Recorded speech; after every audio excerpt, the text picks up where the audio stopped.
Ang mabuting balita ng Panginoon ayon kay San Marcos.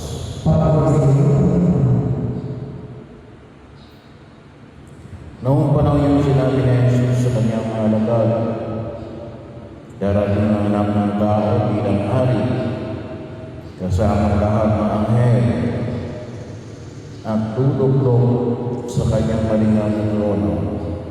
Sa panahon yun, matitipon sa harapan niya ang lahat ng tao. Sila'y pagpupukul-pukulin niya tulad ng ginawa ng pastor sa mga tupa at mga kambing. Ilalagay niya sa kanyang kanan ang mga tupa at sa kaliwa ang mga kambing. At sasabihin ng hari sa mga nasa kanan, "Halika kayo, mga pinagpala ng aming Ama, pumasok na kayo at manirahan sa kaharian ng iyanda para sa inyo. Mula pa nang iyain ang sanlibutan. Sapagkat ako ay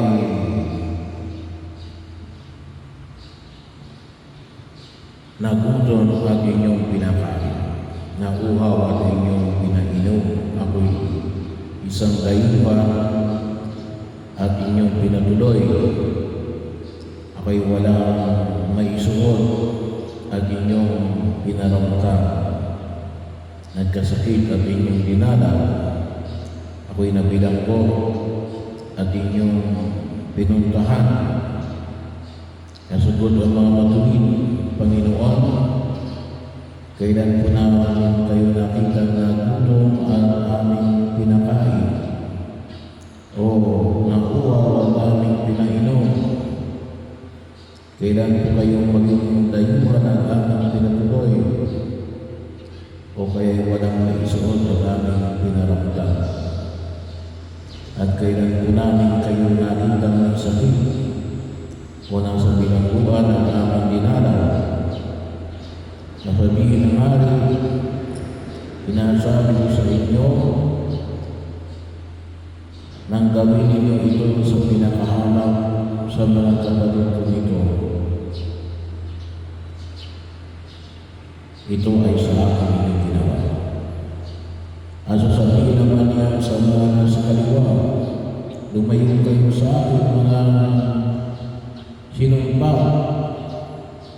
Kayo'y pala sa apoy na di mamamatay, na inihanda para sa diablo sa kanyang mga kampo. Sapagkat ako'y nagutom at hindi ninyo pinakain. Ako hindi ninyo pinainom. Ako'y naging isang dayuhan at hindi ninyo pinatuloy.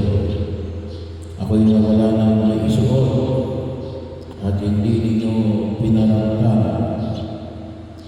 Ako'y may sakit at nasa bilangguan at hindi ninyo dinala." At sasagutin sila, "Panginoon, kailan po namin kayo nakita na gutom, na uhaw, naging dayuhan, na wala ng naisuot, may sakit, o nasa bilangguan at hindi namin kayo pinaglingkuran?" At sasabihin sa kanila ng hari, "Sinasabi ko sa inyo, ng pagkaitan ninyo ng tulong ang pinakapahamak sa mga ito, ako ang inyong pinagkaitan. Itataboy ko ang mga ito sa kaparusahan walang hanggan. Ngunit ang mga matuwid ay tatanggap ng buhay na walang hanggan." Ang mabuting balita ng Panginoon. Pinagpalitan namin